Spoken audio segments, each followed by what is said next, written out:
Welcome to our next lesson on AltspaceVR world building. In this, we're going to cover some more advanced topics than we covered in the previous video. We'll talk about how to move things using the X, Y, and Z coordinates. We'll talk about how the coordinate grid is laid out in a space. We'll talk about how to rotate objects, and we'll also cover interactables and spawn points. In the last video, we talked about how to grab objects and move them around, which is fine. It works great, although sometimes in 2D it can be a little bit tricky to get things exactly where you want them. So that's why it's a good idea to understand the X, Y, and Z coordinates and how you can move things a little bit more precisely if you need to, and those will also make it easier for you to pick up some tricks to manipulate the objects using your mouse. If we have this object selected, we come into the editor panel, and you see here that we have plant 4. And I'll scoot this a little bit so that you can see it at the same time. If we look at the properties for plant 4, you notice the first thing we can do is we can actually give this another name. So I might want to call this plant outside on table, so I'll remember where it is. Don't worry about object spawner now. We'll talk about that later. Collidable means that you can't walk through it. So if a table is collidable, if a tree is collidable, you can't walk through it. Some objects can be made collidable. So you could theoretically have a wall and turn off the collidable property, and you could walk through walls. Then you notice I have these positions, X, Y, and Z. So we're just going to start by changing these. And what I recommend is before you change any one of these coordinates, cut or copy the number in that place so you can put it back where it was, because sometimes you're going to find you move things and they will wind up maybe inside that tree over there and you can't even see it and you're trying to get it back again. And I'll show you another trick for how to get it back later, but it's really helpful just to cut it and then move it around a little bit. So that was 16. So let's see what happens if we make X equal to 15 instead. Wow, there it goes, floating out toward the tree. If we make it bigger than it was, 17, what do you think is going to happen? Whoa, there it is, all the way on the other side of the table. So 16 is really right about in the center of that table. So let's put it back there. And we know that X is moving things to the left and to the right.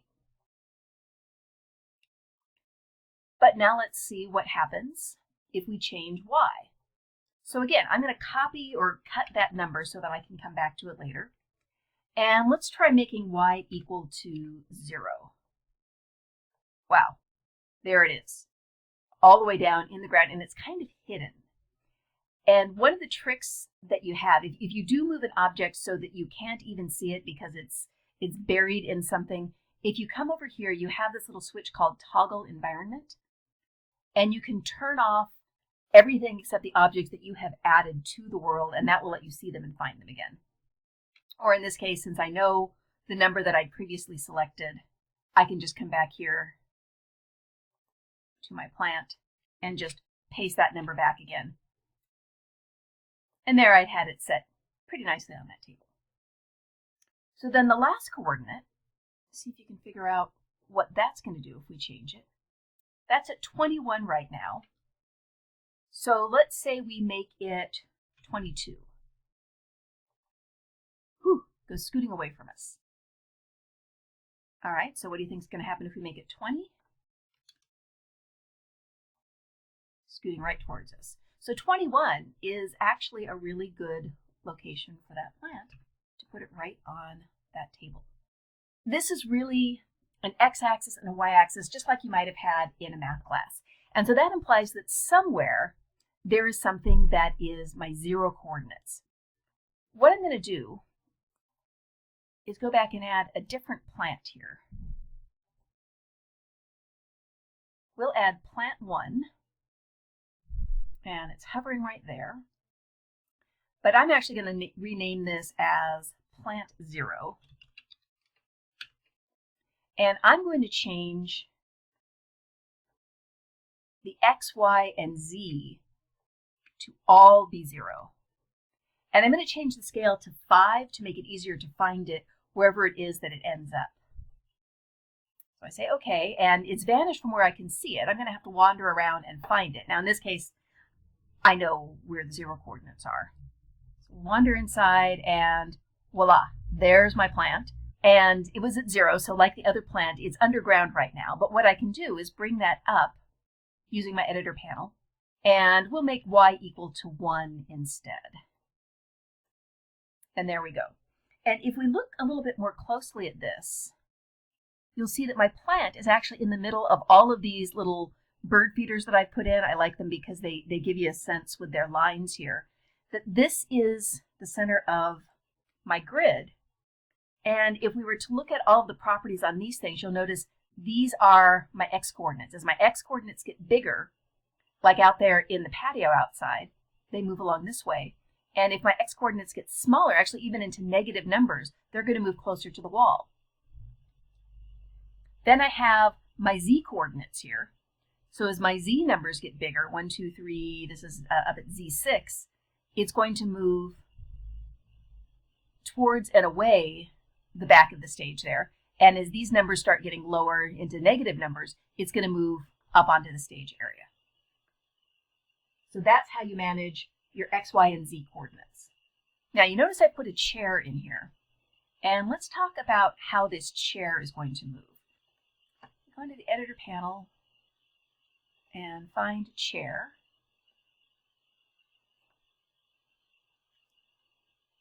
I can also move it left, right, up, down. But then I have rotation, and currently my rotation on my chair is all set to 0. So that means it's perfectly up and down, it's perfectly oriented. But let's start changing that. Let's say we're going to change the y-axis first, because y is actually the one that I use most often. Let's change y to 45. Ah, it's starting to spin.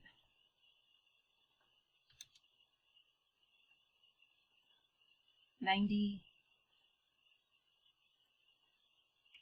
180,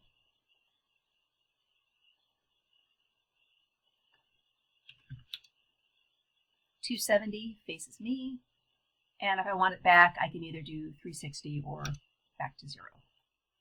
You can also change the x and the z axis, and that's going to spin the chair in different directions. So just like if we look at the room right now, you see in this case my x-axis is moving things left to right, my z-axis is moving things forward and back, and of course that's relative. If I'm standing looking this way, then my z-axis is going to be left and right, and my x-axis is going to be forward and away from me. So the same thing is true in terms of the rotation of an object like this. If you look at how my z-axis is now running right through the middle of the chair, imagine one of these holes on the bird feeder going right through it. And then the chair is going to start spinning around that axis. So if I come over here and make z equal to 45, see, it's spinning like a clock as I'm looking at it. And I can spin it clockwise or counterclockwise.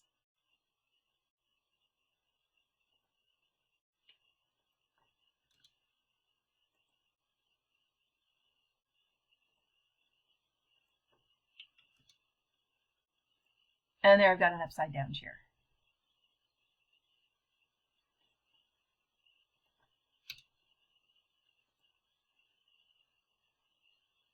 If I want to have it spin the other way, clockwise looking like this, then what I'm really thinking of is a line running right through the middle of the chair. And so that's going to be like my x-axis over there.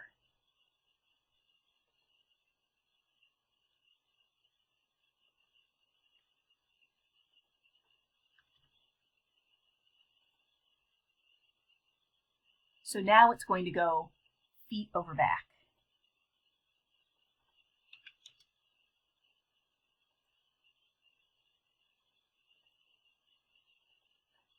And sometimes the numbers here are just going to scoot around, and don't worry so much if they do. We're just going to set everything back to 0.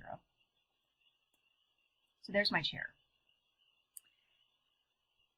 Understanding how X and Y and Z work can also help if you just want to maneuver things using your mouse like we did in the first lesson.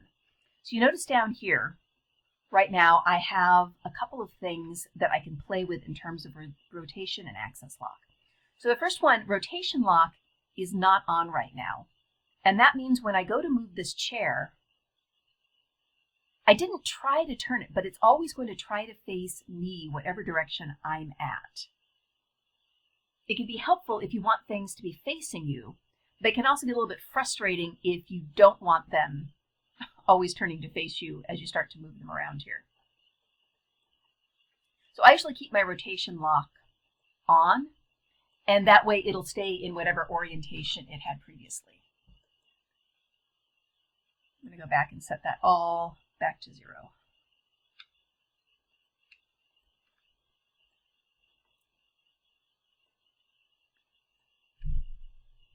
Now, if you remember how we have our axis set up, we have the X and the Z axis moving forward and back or left and right, depending on which way you're looking at it.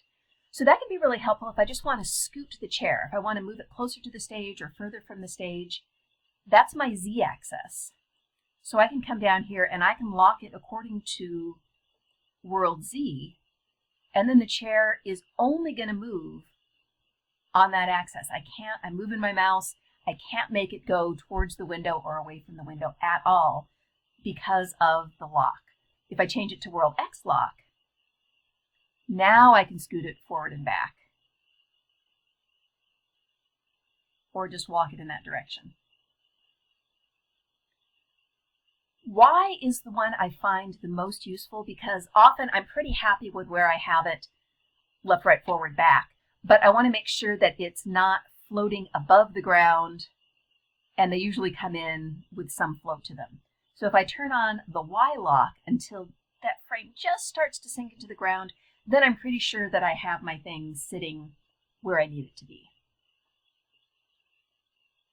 And that's great for the world, and especially as long as I know where my world is. It's also a quick and easy way to figure out which axis you're looking at. Just turn on one of the rotations, or turn on one of the position locks and try to move something. You'll figure out which way is X and which way is Y.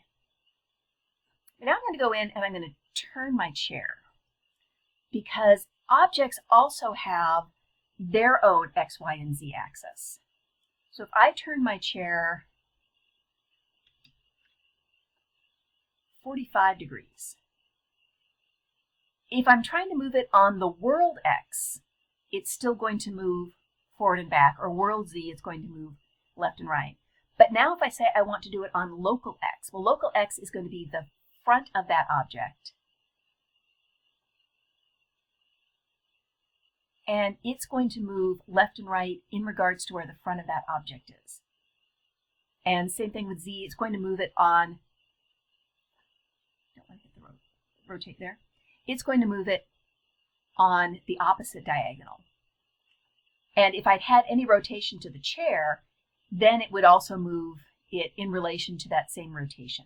I don't tend to use the local X, Y, and Z as much, and I usually keep the axis lock set to none when I'm first moving things, and then just turn on one of the world rotations when I need it and turn it off again so that I don't get confused.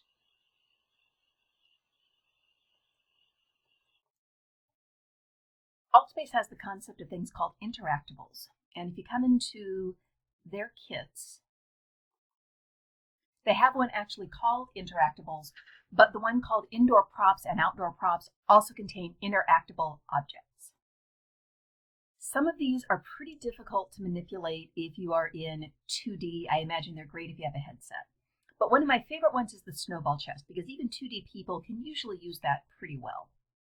So we'll pop that in, and then we'll use our X, Y, and Z skills here to edit that snowball chest. We'll change the rotation all to 0, and we'll make the scale 1 so it's bigger, and I'll talk about the object scale in a minute.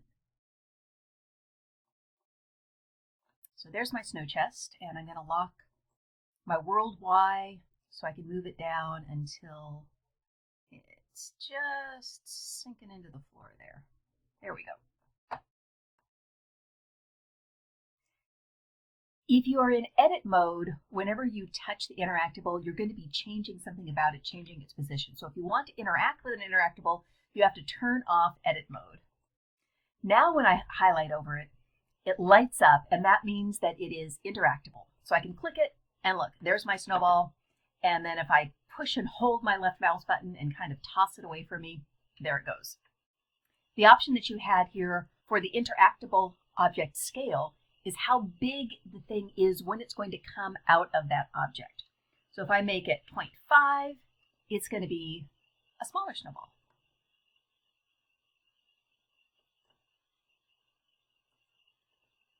If I make it really big, there's my much bigger snowball. And I find the bigger they are, the harder they are to move in 2D. So I tend to keep them just more on the normal side.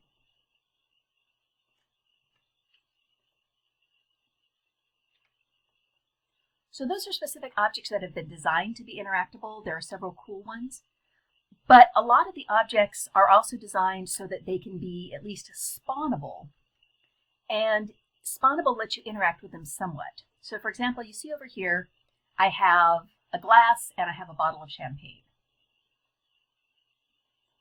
If we're in edit mode and I go to look at that particular object, here's my champagne glass. And you notice right now that object spawner is not turned on. So if I'm not in edit mode, I can't do anything to either of these objects. But now if I come back and I change that so that object spawner is turned on, and again, out of edit mode, now when I hover over it, see how my mouse changes? And if I click that, it's like I have picked up the object. This is another thing that I imagine is fantastic if you're in a headset and you can actually pick up the object and hold it. You look at my alter ego over here, has a glass picked up as well. And without hands in 2D, it just looks like you're kind of staring at that object. It just follows your eyes wherever you go. So not as exciting, but it does at least give you the opportunity to kind of pick up a glass and hold it. And just like with our snowballs, if I hold my left mouse button and kind of toss it, the champagne glass has kind of gone away now. And if we wait a few minutes, here it's respawned back in its location, so I can pick it up, I can throw it, it'll sit there for a few minutes, and then it will just respawn in that same location. Speaking of spawning, in the first video I mentioned that there are spawn points, and that's the place where you're going to come into the space when you first join. If you remove all of the spawn points, let's see what happens. I can come over here to my menu, and under Settings, you always have an option to re-enter space. And this is good if you want to check where your spawn points currently are, or if you're having problems in the space, you can respawn to sort them out. So I've ended up in exact center. If I try to move here, I'm kind of stuck because this planter is collidable and I can't walk through it. So the way around that, you can always go and change this environment toggle over here, and that will let me move out of it, and then I can keep walking. So what I want to do is put a spawn point right here so that as people come in, they'll be looking right at my code of conduct. On the editor panel, under Basics is where you find your spawn points. No picture for it, that's fine. When I bring it in, I get this cube, and you can only see them if you're in edit mode. If you turn off edit mode, the cubes completely vanish. And I would like to be looking right at the code of conduct. You notice it came in slightly to the right, as they do, but I can just grab it. I have my access lock on. I want to change that so that it's world X, and that will let me just move it right over here in front of me. So when I come in, I should be staring directly at that code of conduct. The way that I can test that is to come back over here to my menu, and I can re-enter the space. And there we go. Now I'm maybe a little bit close. I could adjust it if I wanted to. And then the other thing that you might want to be aware of with these spawn points is, like everything else, they can have rotation. But you really want to make sure that your spawn points are X0 and Y0, so they're straight up and down. It's not so bad in 2D, but if you come in 3D, it can actually bring you in tilted, and that can be very disorienting for people. And then you notice on the Y-axis, if I wanted people to be facing out into the courtyard here, I could change that to 0, and we would be facing out towards that tree. But we'll go ahead and we'll make this just an even 180, so that I come in nicely. And of course, if I wanted to move it back this direction a little bit, that would be the Z-axis. Maybe I could just even that out to be actually 13.5.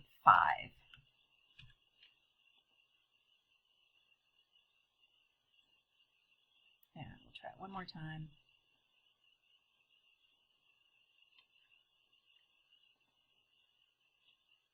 And there we go.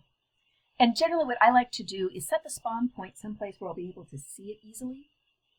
And then if I'm having people spawn there, I might stand just inside this doorway so that as people spawn, I can greet them. In this video, we covered how to move coordinates using X, Y, and Z, including how to rotate objects using their X, Y, and Z rotation. We looked at how position access lock can make it easier to move things around. We talked about interactables, and we showed you how to add spawn points so you could control where people are going to enter your event. Hope this is all helpful.